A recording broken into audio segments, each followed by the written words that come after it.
cómo hacer un territorio inteligente entre todos, porque las soluciones somos todos. Ayer decía perfectamente el doctor Rodolfo Loyola Vera, Querétaro es uno y todos hacemos un solo Querétaro. Así en este sentido, y me da mucho gusto saludar al doctor Carlos Ignacio Cons Bolaños, que ya está listo para entrar con nosotros, y reconocer y recordar que él estuvo con nosotros en el 2018 en el primer foro, cuando lo hicimos allá en la instalación de la Universidad Autónoma de Querétaro, allá en el Centro de Negocios en Juriquilla. En el 2018 nos acompañó el doctor Carlos Ignacio Consasí. Quiero platicarles un poquito, una breve semblanza de él. Es geógrafo, maestro en planeación y doctorado en urbanismo, investigador de la Universidad Nacional Autónoma de México, colaborador del Lincoln Institute of Land Policy, autor de más de 80 publicaciones. Sus áreas de interés, procesos de reestructuración urbana, los mecanismos de recuperación de la ciudad interior y el diseño de instrumentos de desarrollo urbano. Coordinó el Programa Municipal de Desarrollo Urbano de Culiacán, merecedor del Premio Nacional de Desarrollo Urbano. En esta ocasión nos va a hablar el doctor, y lo quiero felicitar, que también es una buena noticia, que va saliendo de COVID, está recuperándose, nos da mucho gusto, son de esas buenas noticias que queremos escuchar. Afortunadamente, mucha gente se está recuperando siguiendo los tratamientos adecuados y eso también nos da mucho gusto. Y como decía el promocional, el virus no nos detiene, aquí estamos todos y escucharemos al doctor con el tema planificación urbana. Bienvenido, doctor, un gusto aquí, desde Querétaro. Muchas gracias a Querétaro Planeado por la invitación. Para mí es motivo de felicidad poder compartir ideas.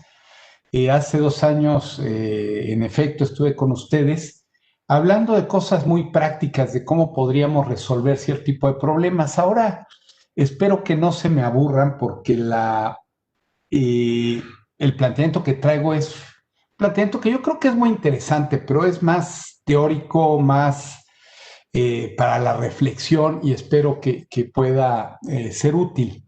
Me gustaría compartir mi pantalla. Este tema no lo he usado, pero imagino que aquí está My Screen 1. No sé qué estoy compartiendo, pero ustedes me dicen si se ve ya la presentación o no se ve. Si alguien me pudiera decir.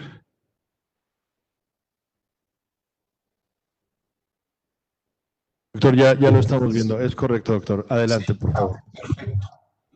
Creo que están viendo el modo de presentación, pero es una presentación muy sencilla, no creo que afecte mucho. Yo de lo que voy a hablar hoy, como la vez pasada, de problemas que podemos solucionar o cómo podríamos solucionar esos problemas.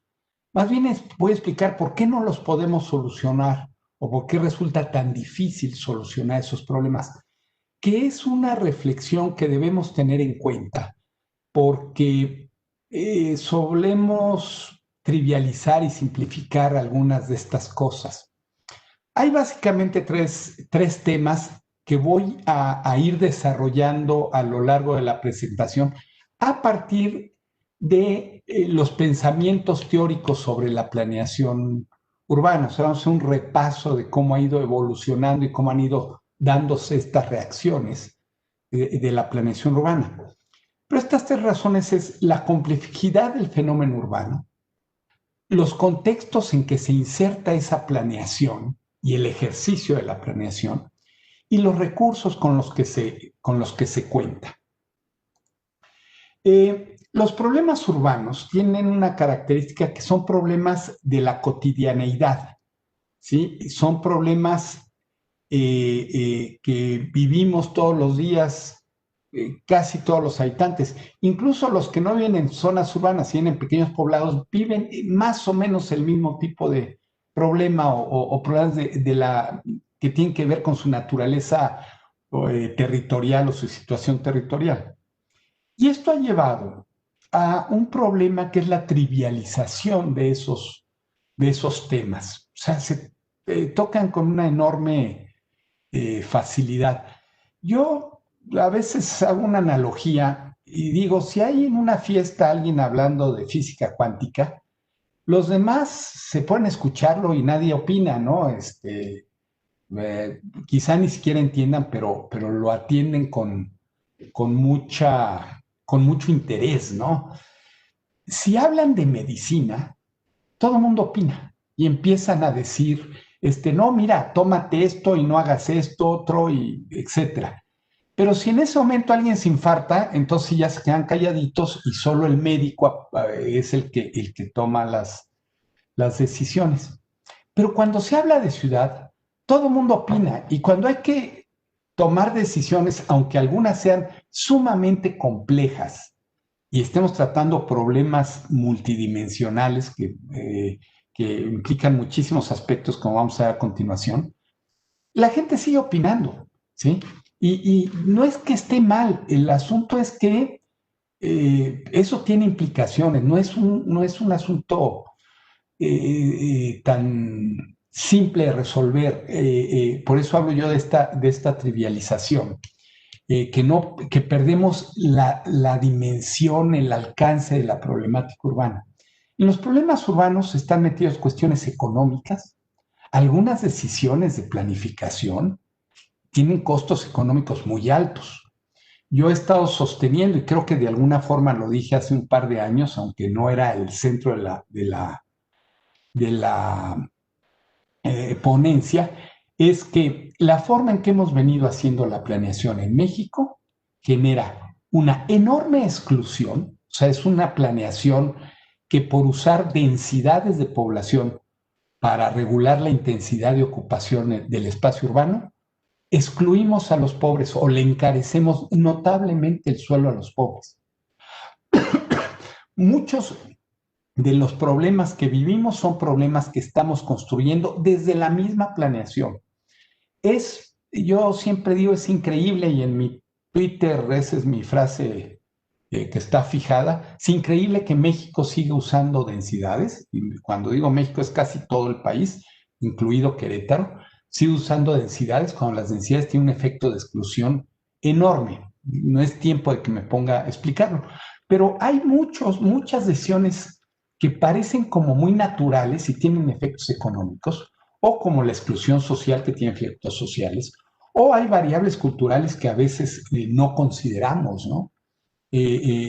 Por ejemplo, muchas de nuestras grupos sociales de alto nivel siguen clavadas en el sueño americano del suburbio, en donde uno no puede ir a ningún lado si no tiene coche, y lo defienden. Yo actualmente estoy en la consulta pública de Naucalpan, y uno oye unas ideas clasistas, que esa lo puedo comprender más, pero algunas que van en contra de sus propios intereses. Y otro ejemplo en este sentido es Jurica, ¿no? Jurica, si alguien ha atentado contra Jurica, son los vecinos de Jurica, por eso Jurica es relativamente barato. Pero bueno, son de esas decisiones que no se entiende el fenómeno económico, social, cultural que están involucrados. Por supuesto, hay muchas cuestiones de carácter político. Ahorita en Naucalpan, la mayor parte de los golpes que se reciben en realidad no es contra el plan, es contra la presidenta municipal, ¿no? Esa es la intención. Son los activistas de siempre y todo, nada más están buscando el pretexto, y un plan de desarrollo urbano. En su complejidad y en las políticas que propone es muy fácil encontrarle por dónde le podemos pegar. Hay implicaciones ambientales, hay legales, que muchas veces las obviamos, o las obviamos saltándonos algunas cuestiones legales, o no aprovechamos todo el potencial que podríamos tener. Cuestiones tecnológicas, administrativas, que uno diría, ¿y por qué? Sí, porque a veces planteamos ciertas cosas que un municipio o un gobierno estatal no tienen la capacidad de gestionar, además de aspectos estéticos y de diseño urbano. Al final de cuentas, en este mundo de aspectos, y que seguramente hay otros más, pues van a aparecer contradicciones y conflictos de interés, no solo desde el punto de vista de los actores, también desde el punto de vista de las ideologías, de los pensamientos o hasta de las intenciones. Es en este contexto que surge la idea del desarrollo sostenible, ¿no? que muchos lo han reducido a una cuestión como puramente ambiental, pero no, el desarrollo sostenible eran tres pilares. Un pilar que era precisamente lo ambiental, el cuidado del ambiente, pero otro era la eficiencia económica y la otra era la equidad social. O sea, esos son tres componentes que debemos atender para el desarrollo sostenible. Si no atendemos los tres, no es sostenible, aunque cuidemos todos los arbolitos del mundo y todas las zonas de recarga, etc. La sostenibilidad viene de los tres elementos. Esos ya son difíciles, pero agreguen culturales, administrativos, políticos, etcétera, y esto se complica aún más. Vamos a irnos al origen de la planeación moderna, porque, bueno, en realidad todos planeamos todos los días. Cuando ponen su despertador en las noches para que ya están planeando al otro día, que dicen, tengo que hacer esto, eso es planeación. Ahora, y ya hablar de planeación de ciudades, pues también desde Ur y desde Teotihuacán y desde hace mucho, se tuvieron que haber planeado, no creo que lo hayan hecho así de manera intuitiva. Pero la planeación de la ciudad moderna, de la ciudad postindustrial, surge en el 19 en dos vertientes. Una urgente, que era la sanitaria, o sea, teníamos ciudades muy nocivas desde el punto de vista de salud, y el otro punto de vista era el estético, ¿no? Y se empiezan a proponer ideas muy paisajísticas, con un cierto componente funcional, pero sobre todo privilegiando la parte pues, de la belleza que podría tener una ciudad. Y así se mantuvo. Todavía todos estos autores famosos de Frank Lloyd Wright, de Le Corbusier, todo eso repetían este modelo que venía de Howard originalmente, pero hacia el periodo entre guerras empieza a surgir un nuevo planteamiento que daría origen a lo que nosotros conocemos como planeación racional comprensiva. Y puede ser, yo les iba a preguntar, alguien la conoce, pero cuando es a distancia a veces no puedo ver si levantan las manos o no, pero sí la conocen. Es la planeación en la que hemos estado imbuidos en México, no desde los años 30, aunque sí un poco, ¿no? Con lo de la Carta de Atenas y todo esto, pero la adoptamos y la adoptamos para siempre, ¿no? Si fuera hijo, estaríamos manteniendo un hijo de 60 años, además con vicios y flojo y de lo peor, pero ahí lo tendríamos muy cuidadito. Esta planeación era una planeación cientificista, o sea, era el conocimiento el que nos iba a sacar adelante para crear una ciudad ordenada y funcional, ¿sí? ¿Quién lo iba a hacer? Pues el planificador, él era este científico, este conocedor que nos iba a decir cómo iban a estar las cosas. Pero las cosas nunca han funcionado del todo bien. Y este no es un problema de Querétaro, ni es un problema de México, ni de Latinoamérica. En general, en el mundo ha habido muchas complicaciones. Y algunas de las más importantes son estas tres, que son críticas muy generales. Una es pretender planear a largo plazo. Yo todavía escucho en México algunos de los líderes en términos de planeación, de las gentes que más se mueven, que están en todos lados, que son colegas, alguno de ellos es hasta muy buen amigo mío, pero siempre habla de planeación de largo plazo. No sabemos qué va a pasar dentro de un año, dentro de 2 años. Ahorita no sabemos si vamos a tener una vacuna que va a funcionar bien y y si esa vacuna va a funcionar bien y podemos regresar más o menos a la vida que teníamos antes, o las cosas van a cambiar de manera significativa, ¿no? Si el coronavirus se comporta como los virus de las gripes, que muta rapidísimo y que es muy difícil estarlo atendiendo, va a haber transformaciones importantes.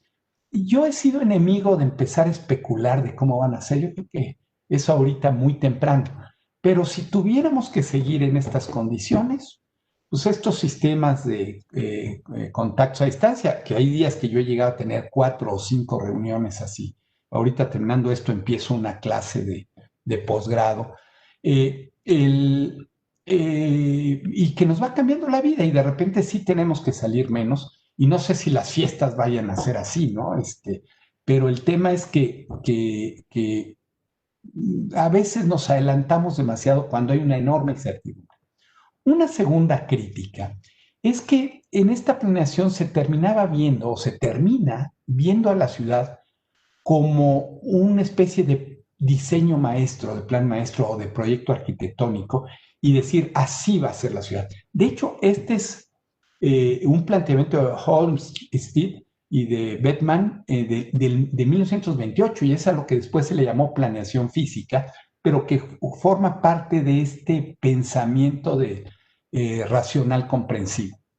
Y el otro, un poco más adelante, y por eso se llama comprensivo, es que fue incluyendo más cosas. O sea, se daba cuenta de decir, bueno, importa lo económico, importa lo social, importa esto. Pero lo incluían como se incluye en nuestros diagnósticos. ¿Sí? Hay que meter temas económicos. Pues en el mejor de los casos, vete al censo económico y ve cómo evolucionó, y eso no está mal. El asunto es que muchos lo sustituyen por la población económicamente activa, que no tiene nada que ver, ¿no? Con la territorialidad realmente de donde se ejerce la economía. Errores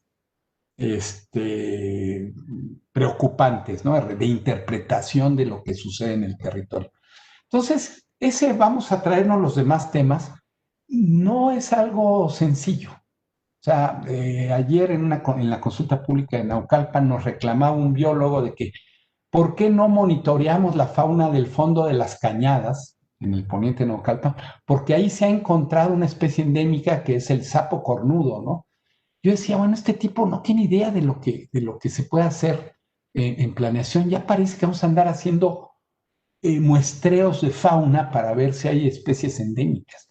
O sea, no se puede abarcar tanto. Y los del agua, es que por la geohidrología y esto y el otro, o sea, se puede volver una cosa no solo compleja, sino sumamente amplia, que se vuelve imposible de trabajar.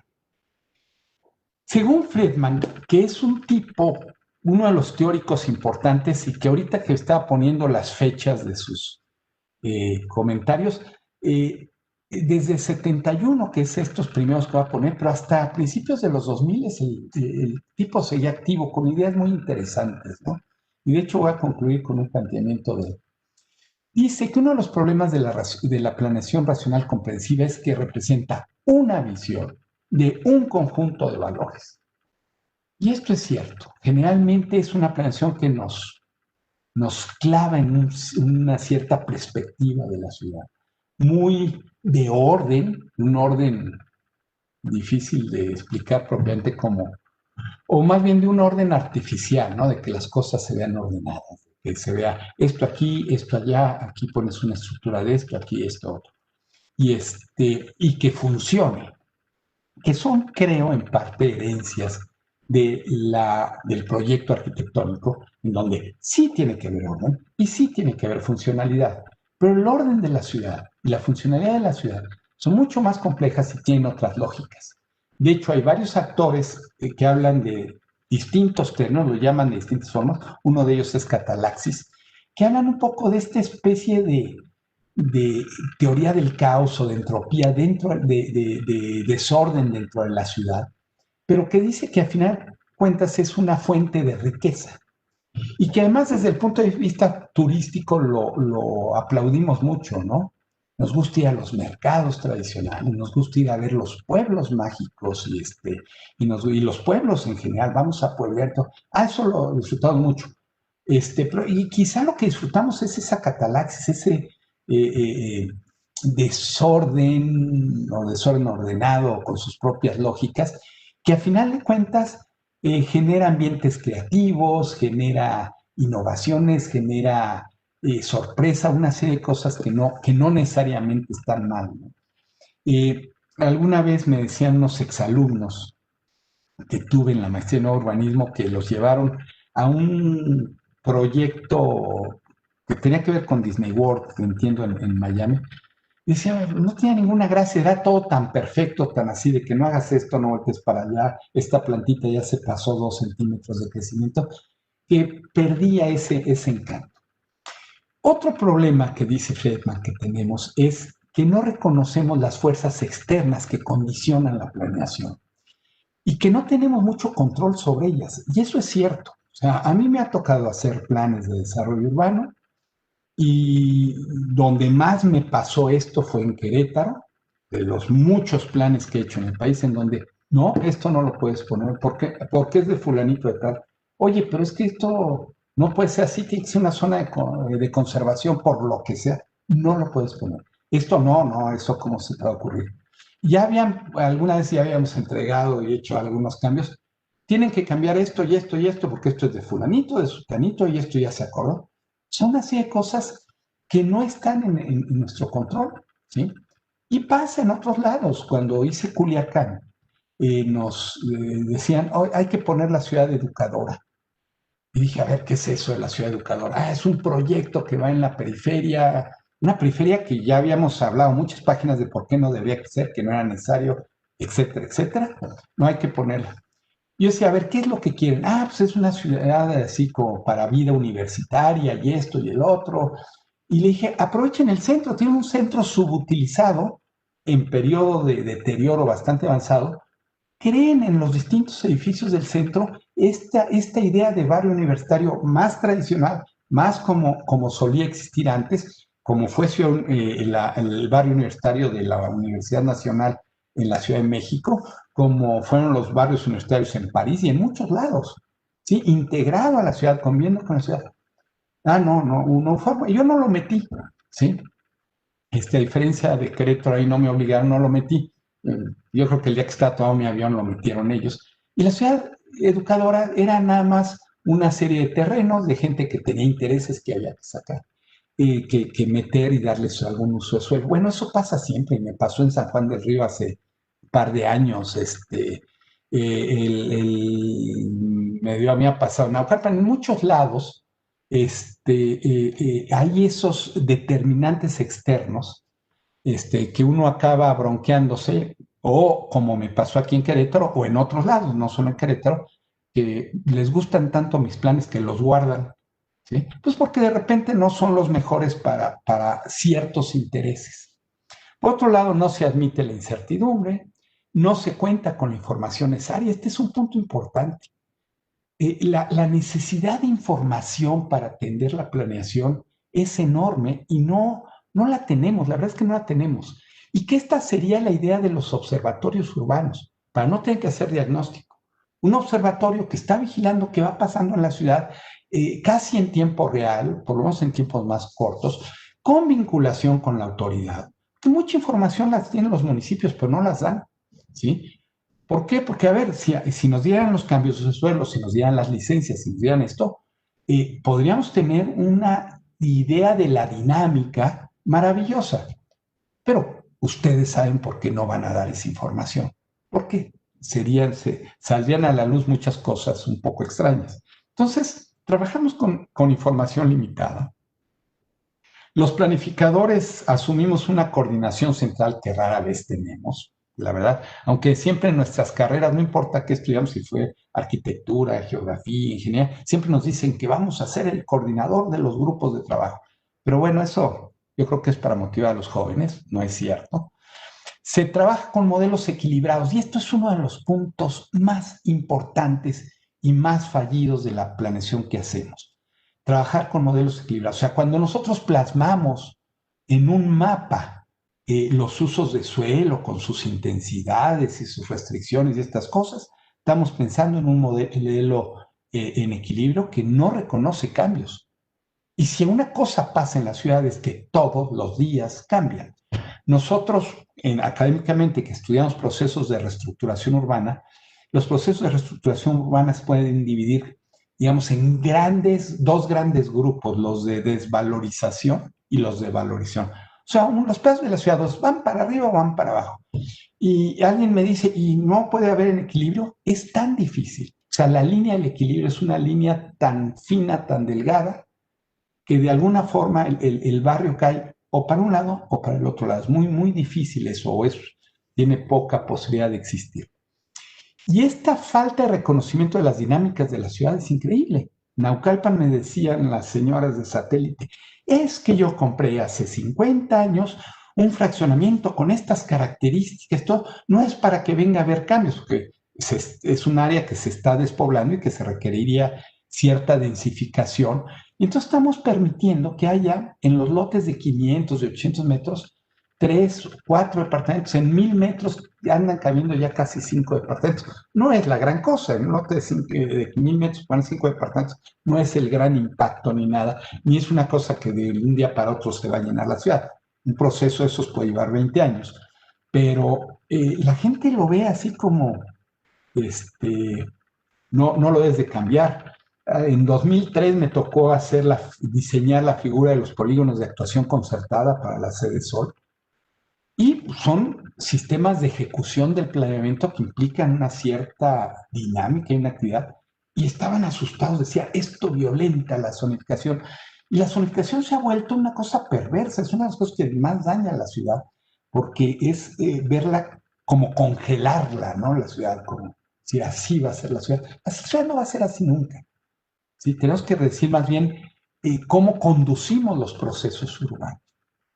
Y finalmente, otra de las lógicas o de las críticas que hay es que no va de acuerdo con los imperativos de las necesidades sociales, que generalmente son de corto plazo.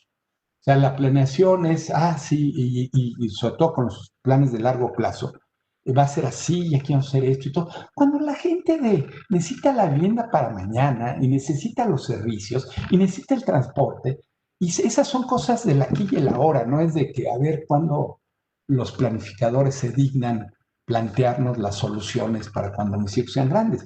Se necesitan las cosas ahorita, sobre todo las grandes necesidades sociales. Finalmente, Friedman recomienda dejar atrás esa idea de predecir el futuro, es bastante absurda, no perder de vista las otras realidades, aunque sea la de las señoras de satélite. ¿No? Hay que reconocer esas realidades, porque tienen su propia legitimidad. O sea, les gusta vivir así, como un gringo chiquito, ¿no? En su área suburbana tercermundista y todo, pero es esa idea y para ellos es válida y no puedo negarla. Y para otros quieren invertir y otros quieren proteger y otros tratar de reconocer esas realidades y esos planteamientos. Ahora, lo vamos a ver más adelante que no se articulan. No comprender todo, ¿sí? Más bien dice, el planificador debe ser un buen aprendiz, un aprendiz social. Reconocer, bueno, ya había dicho un poco esto de las diferentes perspectivas, más bien lo de la otra realidad no es lo mismo la realidad de los ricos de Satélite o de Bosques de las Lomas o aquí en Querétaro de Jurica o del Campanario, a la realidad que pueden tener en Lomas de Casablanca o que pueden tener en Bolaños o incluso en zonas más periféricas. Hay muchas realidades y hay que reconocerlas y también las perspectivas. Y resolver los conflictos por acuerdo. Esto es una cosa que viene a coincidir un poco con los planteamientos de la economía institucional y que recoge los planteamientos de la teoría de juegos. ¿Sí? Esta idea de que las mejores soluciones colectivas se obtienen a través de acuerdos en donde los actores aceptan colaborar. Y esto quiere decir que los distintos actores aceptan una partecita del costo y el conjunto de la solución es la mejor para todos. O sea, como solución colectiva es la mejor. Son los trabajos de Newman y los trabajos de Nash, que son de los iniciales. Nash es el de la película esta de Una mente brillante, que además ahí lo explican hasta con efectos que no son normales de una película, moviendo así personajes, de cómo, en qué consiste la teoría de juegos. Y la teoría de juegos es fundamental en el diseño de políticas públicas y debería ser fundamental en la planeación urbana. Pero en la planeación urbana, o en el urbanismo, durante muchos años no nos dimos cuenta que también hacíamos políticas públicas. ¿Sí? El mismo Friedman, años después, 21 años después, por un lado reconoce otras cosas, un poco los planteamientos de Harvey de los posmodernistas en el sentido de la ruptura del tiempo-espacio, ¿sí? Que antes estaba así como concepciones muy separadas, y están plenamente interrelacionadas, además a través de la expresión social. Reconoce una cosa muy importante y que nosotros estamos sufriendo mucho en las ciudades mexicanas, que es el debilitamiento del Estado frente a la emergencia de voces y de grupos de interés, sobre todo de grupos de interés que presionan, que controlan. Yo estoy desarrollando una teoría incluso de que tienen a sus actores incrustados en las administraciones públicas para responderles a ellos más que a otros. No es que los compren, es que los tienen, son de ellos y esos actores además resuelven el sueldo del municipio, del gobierno, pero su función principal no es la del puesto público, sino la de los intereses de estos grupos. Propone que la planeación sea innovadora y que se oriente a problemas de conciencia política, estos problemas que van surgiendo en la sociedad y que van permitiendo la toma de posiciones políticas. Me voy a adelantar un poquito porque voy un poquitín atrasado. Que sea política en el sentido de la construcción, ¿sí? Que se centre en las estrategias, no en los objetivos, como en la planeación racional comprensiva, que ponemos los objetivos bonitos, inteligentes, ordenados, todo, pero son objetivos. Nos falta qué vamos a hacer y sobre todo la parte instrumental, que no lo dice él, pero yo creo que en el fondo él hubiera estado de acuerdo. ¿Cómo lo vamos a hacer? Los instrumentos son la parte más importante de un plan, porque es cómo vamos a hacer las cosas y los instrumentos brillan por su ausencia. Ustedes vean los planes de desarrollo urbano y vean las partes instrumentales, son de caricatura. O sea, son unos ejercicios puramente mentales, ¿no? Y no está el planteamiento de política pública como se hace. Debe ser negociadora. Esto insisten muchos autores y lo vamos a seguir viendo en adelante. Sí, bueno, vamos a ver, a reconocer a los actores, reconocer sus perspectivas y construir. Y lo que ya hablábamos del aprendizaje social. A esta racionalidad comprensiva, que una de las reacciones, pues de hecho es Friedman, aparecen otras reacciones como escuelas. Aquí les van a salir, van a reconocer alguna. La primera es la planeación democrática, que surge en los años 60 como crítica a la otra, la racional comprensiva, como una planeación burguesa. Y esta busca, como la planeación de abajo hacia arriba, fortalecer el papel de las comunidades y enfrentar a los planificadores con los ciudadanos. Y es una planificación que la conocemos en México más como la planeación participativa, pero a nivel internacional se habla más de la planeación democrática. Pero aquí hay problemas bien serios. Yo alguna vez escribí ahí en el 1+1 cuando teníamos una columna de exactamente sobre estos problemas. Uno es el del interés colectivo. O sea, ¿cómo sabemos que esos distintos grupos de ciudadanos van a estar, que generalmente no están, de acuerdo con un interés colectivo? Pongo el ejemplo.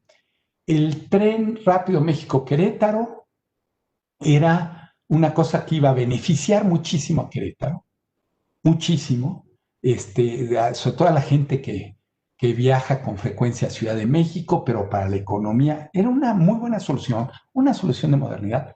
Pero el grupo de vecinos de Caleza y en parte ¿cómo se llama? Pedregal de Querétaro, el que está ahí junto, se oponía. No saben muy bien por qué, sus argumentos no eran muy claros. Había argumentos como una señora que me dijo, no, es que se va a llenar de tráfico y yo tengo que salir a llevar a mis hijas a esta escuela de monjas que está allá por Vista Real, está lejísimo. Yo decía, hijos, ¿por qué no la cambia de escuela? Y entonces son estas visiones tan individuales, tan de mi espacio, mi interés y mi momento, frente a una cosa que tenía que ver con el movimiento de miles de pasajeros, con un sistema eficiente de transporte, con una inversión multimillonaria. A ver cómo resolvemos eso. Luego hay ciertos acuerdos muy generales que podemos decir, a ver, sí, todos estamos de acuerdo en cuidar el medio ambiente. Yo quisiera ver quién es el valiente que dice, no, yo no estoy de acuerdo en cuidar el medio ambiente. No, todos lo dicen. A la hora de cuidarlo, algunos, no, pero espírame, es que yo quería hacer un desarrollo aquí de tantas viviendas o yo quería construir esto acá o lo que sea. Ahí empiezan las divergencias. ¿Sí? El acuerdo general es fácil. ¿Cómo vamos a hacer las cosas y más específicamente qué vamos a hacer? Es lo difícil. Las escalas. Y este es un punto muy importante. Los intereses que se dan en un nivel no necesariamente coinciden con los intereses de otro nivel. De hecho, nuestra planeación, el Sistema Nacional de Planeación es un sistema muy vertical en donde se plantean los lineamientos desde arriba y van en cascada de la federación a los estados, de los estados a los municipios y para abajo si es que hay otro tipo de planes. Pero las escalas no son nada más diferencias de detalle, son diferencias en la naturaleza de los problemas. Y ahí muchos gobiernos, por ejemplo el del Estado de México raya en una ineptitud impresionante, establece lineamientos que serían de escala municipal o incluso vecinal, pero los establece desde arriba. Y entonces, como caen desde arriba, ya no permite el reconocimiento de los intereses de los distintos grupos abajo, ¿sí? Yo entiendo que la planeación de abajo no se puede hacer porque sería un desastre, como en algún escrito decía yo alguna vez, pues no existirían las gasolineras, no existirían las procuradurías de justicia, ni muchas cosas que la gente no quiere tener en sus barrios, ¿sí? Entonces, hay cosas que tienen que venir de arriba, pero lo que tiene que venir de arriba son lineamientos de política, no expresiones territoriales específicas. Y está el problema de la información-conocimiento. Yo lo traigo muy reciente porque ahorita ayer tuvimos audiencia pública, la semana pasada otra, pero reuniones casi todos los días, y la gente dice unas cosas que es muy respetable, pero que están tan lejos de la realidad, están tan equivocados porque van hasta en contra de ellos mismos, ¿sí? En contra de ellos mismos. Van en el caso de Satélite y de Camachalco, ahí no tanto los judíos, que hay muchos que ellos sí agarraron la onda y dicen, no, que nos aumenten las intensidades, pero hasta tanto. Pero en otros lados no, que no haya ningún cambio, no déjenos todos iguales. Y dices, esto se te va a revertir en unos años, que te mueras, tus hijos quieran vender, van a tener que vender a precio muy barato. Es un poco lo que yo decía de Jurica. Jurica es barato, en parte por los errores de los propios vecinos de Jurica, que queriendo proteger una idea, la están yendo en contra. Entonces, este problema de esta información intuitiva, superficial, que muchas veces el efecto es contrario. Otra planeación es la equitativa, o se llamaba Advocacy Planning, planeación para la defensa. Son dos distintas, pero en realidad coinciden mucho. La Advocacy era la de Davidoff, de los 70s también. Fue la gran época de reacciones. En muchas ciencias sociales es cuando empezaron los movimientos críticos y, por ejemplo, en geografía aparece la geografía radical con autores como Harvey, que es digamos, uno de los grandes pensadores de la ciudad de las últimas décadas, ¿no? Desde los 70s hasta la actualidad. Y surge de estos movimientos radicales en contra de lo que estaba pasando en la sociedad occidental. El objetivo es buscar la igualdad, defender a los grupos en desventaja y poner énfasis en el reparto de los costos y beneficios, ¿sí? No son de estas planeaciones que hayan caminado mucho más que en términos académicos, porque cuando ya entran en los ámbitos de la aplicación, pues ya mucha gente no los ve con tan buenos ojos, o los grupos de interés van a decir, no, espera, así no se reparten los costos y los beneficios. Los costos son todo para ellos y los beneficios son todo para nosotros. Una lógica muy nacional, por otra parte, ¿no? Algún día, si me vuelven a invitar a esto, podría poner ejemplos de esto, de cómo muchas inversiones, sobre todo de carácter inmobiliario, socializan los costos. Esto quiere decir que le transfieren, aunque sean ellos responsables de la toma de decisiones y capturen todos los beneficios, los costos se los trasladan a la sociedad. La planeación incrementalista, esta es la de Lindblom de los 70s también. Y es la respuesta inmediata a los problemas. Si mira, no planees tan de largo plazo, mejor vamos viendo qué necesitamos en el aquí y el ahora. La verdad es que no suena mal. Y la verdad es que en la práctica muchos gobiernos actúan así. Es decir, a ver, tenemos este problema, ¿qué alternativas tenemos? ¿Qué decidimos? ¿Sí?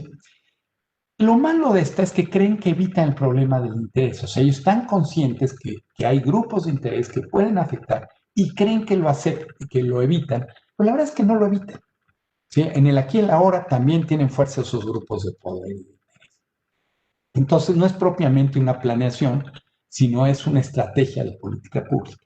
Ahora, si esto se combinara con alguna de las otras, que sí en parte se combina con la estratégica que vamos a ver más adelante, podría ser una alternativa muy interesante. Es esta la estrategia. Esta es de los años 80. En los 80 es la llegada a la ciudad, pero en realidad es una planeación, empezó con cuestiones militares y luego con cuestiones empresariales desde los 50, ¿sí? Y es una planeación que está orientada a la gestión, sustituye la lógica normativa, es decir, a ver, esto no lo puedes hacer, esto sí lo puedes hacer, aquí le puedes hacer 10 centímetros más y acá le pintas de amarillo. En lugar de eso, es decir, a ver, ¿qué quieres hacer? Bueno, pues vamos a ver qué externalidades vas a producir.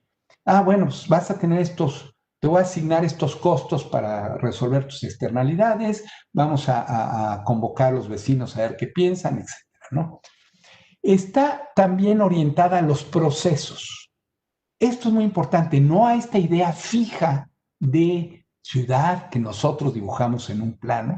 Yo creo que una cosa que le haría muy bien a la planeación es prohibir los mapas son mapas en realidad, no planos, los mapas de usos de suelo y prohibir este tipo de cosas porque nos obligaría a tener soluciones más inteligentes y más orientadas a los procesos. Es decir, mira, acá tenemos que favorecer la densificación, acá tenemos que controlar el crecimiento, acá tenemos que favorecer la inversión. Pero lo que uno va es conduciendo un proceso sobre los cuales además tenemos poca capacidad de influir, ¿sí? Son procesos muy complejos y que en el mejor de los planes, en el mejor de los casos podemos ir desacelerando, acelerando, reconduciendo hacia ciertas formas, ¿no?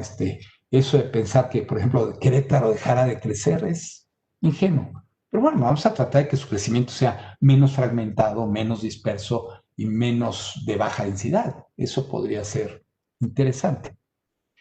Focalizado, creo que no lo he dicho, es que va sobre ciertos temas. En lugar de los 600 objetivos que hacen en planeación racional comprensiva, que es nuestra planeación desde el punto de vista institucional, es la que está legislada en el Código Urbano, en muchos lados, ya un poquito menos en la Ley General de Asentamientos, en la nueva ley, pero de todos modos sigue dominando el pensamiento racional comprensivo. Atiende las demandas ciudadanas, analiza el costo-beneficio y en teoría no queda restringida por unidades administrativas, porque es algo así de más de dónde está el fenómeno y cuál debemos atender. Pero de alguna forma, necesariamente, por la cuestión institucional, jurídico-institucional, se requiere un cierto marco de unidad administrativa. La planeación comunicativa.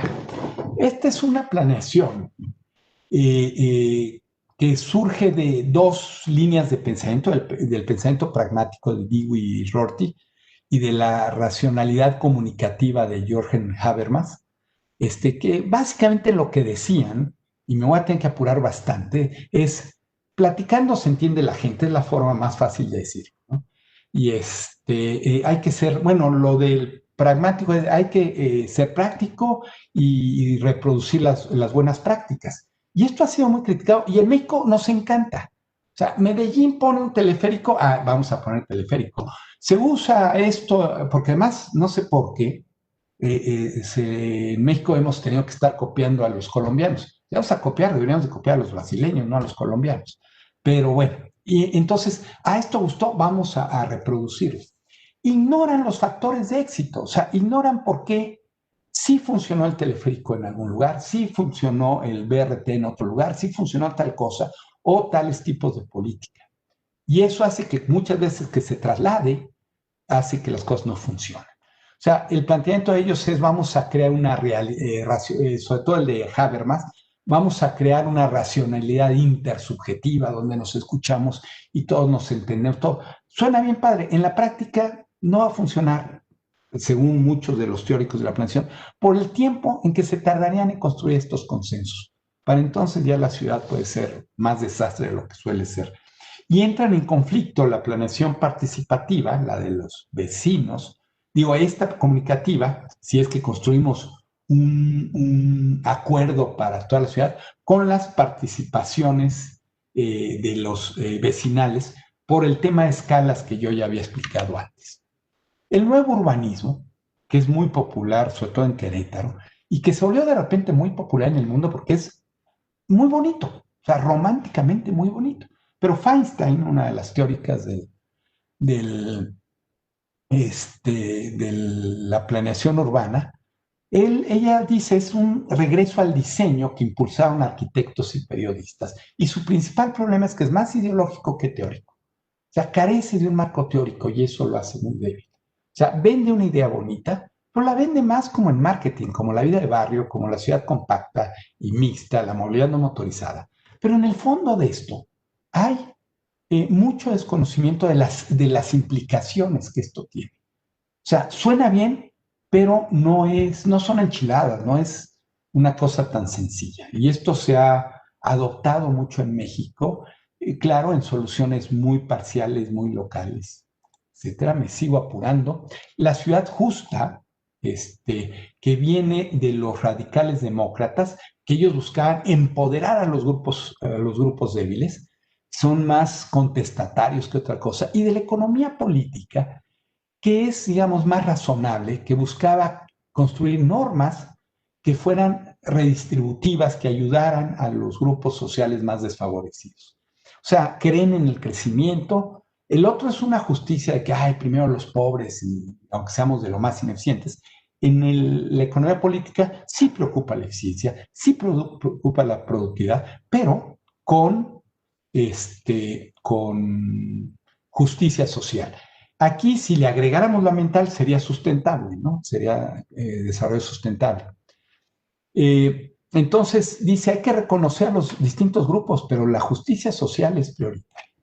Y aquí ya empieza a ver, también en los anteriores se sugería mucho el problema del papel del poder y de los intereses, que es uno de los grandes errores de la planeación en México, que seguimos creyendo en la neutralidad de la planeación, y esa es una de las falsedades más grandes del mundo. Como dice Forrester, se hace bajo condiciones confusas y bajo mucha presión. Yo ya les ponía algunos ejemplos y ejemplos contradictorios, ¿no? En satélite, mientras uno dice, no queremos ninguna intensidad y todo, me llegan hasta WhatsApp, no sé cómo consiguieron mis datos, de que hay gente que sí está a favor de la densificación, pero no se atreven a ir a las consultas porque están los otros grupos muy agresivos. Y se va creando toda una ideología emanada del poder, emanada de los grupos de interés, con cosas así como que se forman grupos, ¿no? Propietarios, desarrolladores, funcionarios con ciertos intereses, para ir creando una racionalidad. ¿Sí? No, es que necesitamos inversión, es que estamos generando tanto empleo, es que es parte de la modernidad, es que necesitamos llegan 40 familias diarias. O sea, rollos inventados que en realidad no interesan ni el empleo ni la inversión, nada. Hay otro tipo de intereses y que se inventan cosas que dices, a ver, pues que somos tontos para creer esto, pero se usan mucho este tipo de recursos para vender. Fliberg, que es un danés, fíjense, un danés que critica la corrupción que hay de la planeación. En Dinamarca, pues imagínense, el pobre, pues si lo traemos a México se nos muere. Él dice que hay dos racionalidades. La de la argumentación pública, que es esa que yo planteaba, y la del razonamiento, que es la importante, que es la oculta, que cada grupo tiene su propio razonamiento. Y que no quiere decir que estos razonamientos sean ilegítimos o sean corruptos, no, no necesariamente. Pueden ser totalmente válidos, totalmente legales, pero son razonamientos diferentes. Lo que él nos dice es, el poder existe. Y la peor tontería que podemos hacer cuando planeamos es ignorarlo, porque entonces no va a funcionar la planeación. Critica la distancia entre el marco jurídico y la práctica, que Querétaro es todo un caso, ¿no? O sea, en algún momento antes del Código Urbano teníamos la legislación urbana más atrasada del país. Y ahorita vamos bien atrasados otra vez. Stone es otro autor que habla de esto de los grupos de poder, que crea este concepto del régimen urbano, que son estas alianzas privadas con gobiernos, todo, para configurar la forma de la ciudad. Me apuro más, pero ya estamos prontos a terminar. Y hay propuestas. Forrester dice, bueno, ¿qué podemos hacer?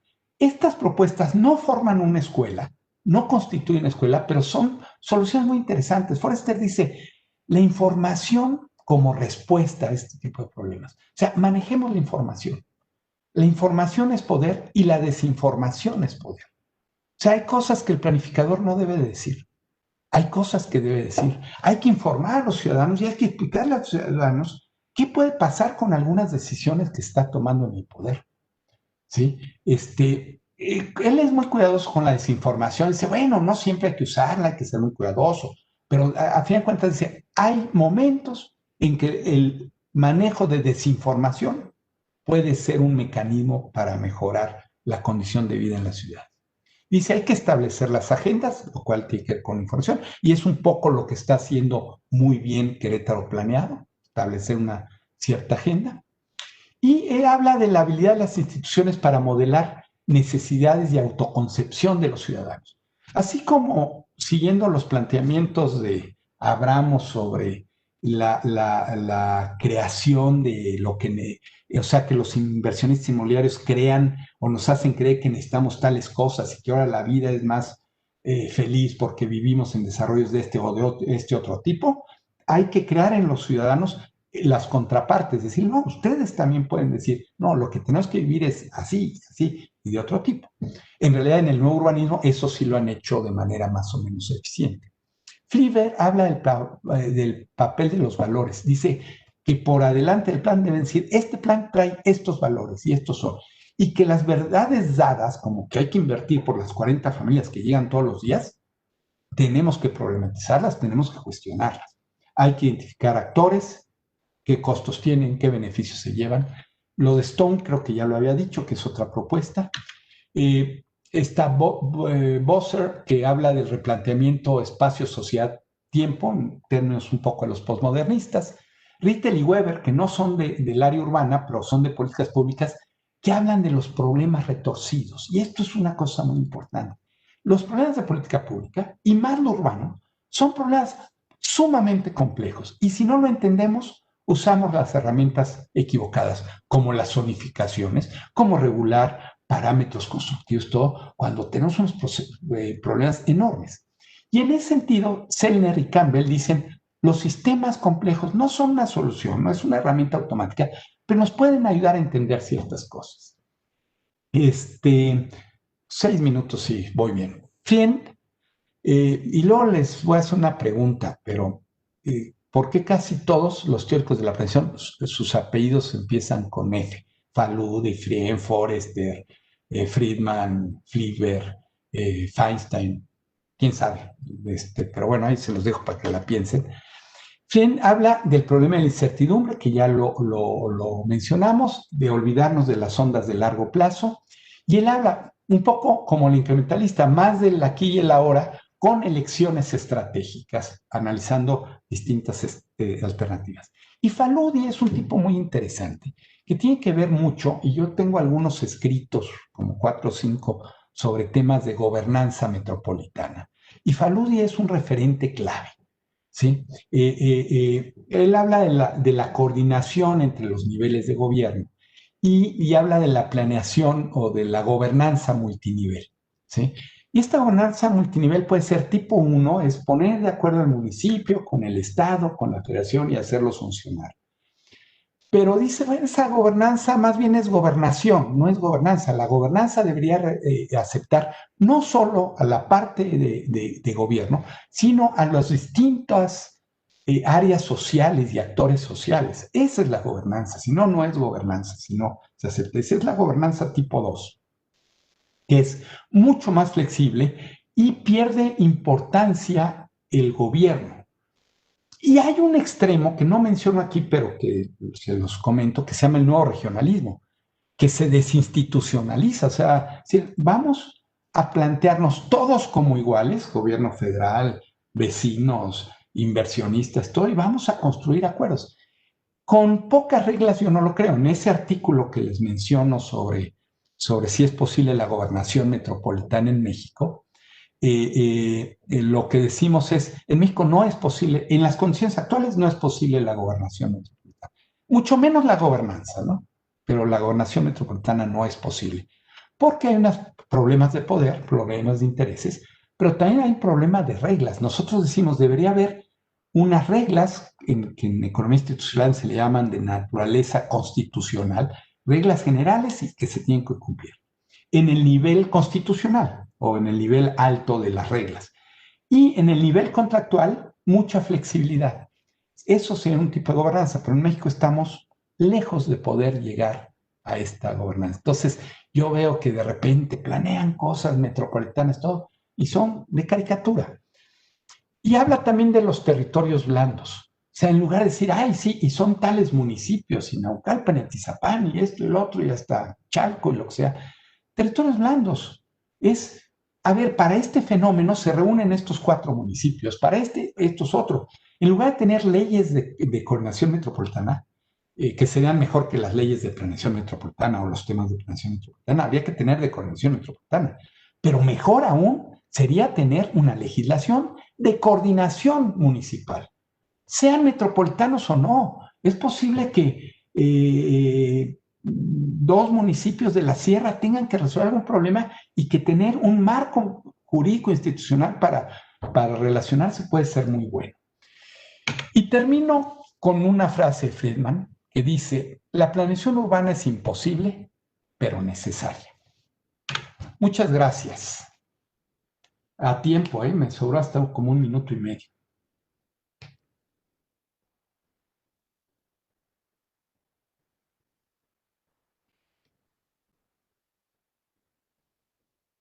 No sé qué procede, creo que no hay preguntas, ¿verdad? Si hay, con todo gusto. Ignacio. Sí. Oye, mira, no hay preguntas. Estamos ya por terminar tu participación. Muchas gracias de antemano por el apoyo para este tercer foro integramial. Le doy la palabra a Alejandro para que te despida debidamente. Muchas gracias a ustedes. Doctor, muchísimas gracias. Extraordinaria presentación. La verdad, nos da mucho gusto volverla a escuchar después de prácticamente 2 años, del 2018, que nos hizo favor de acompañarnos. Así que es muy interesante para todo esto que tiene que ver con la planificación urbana.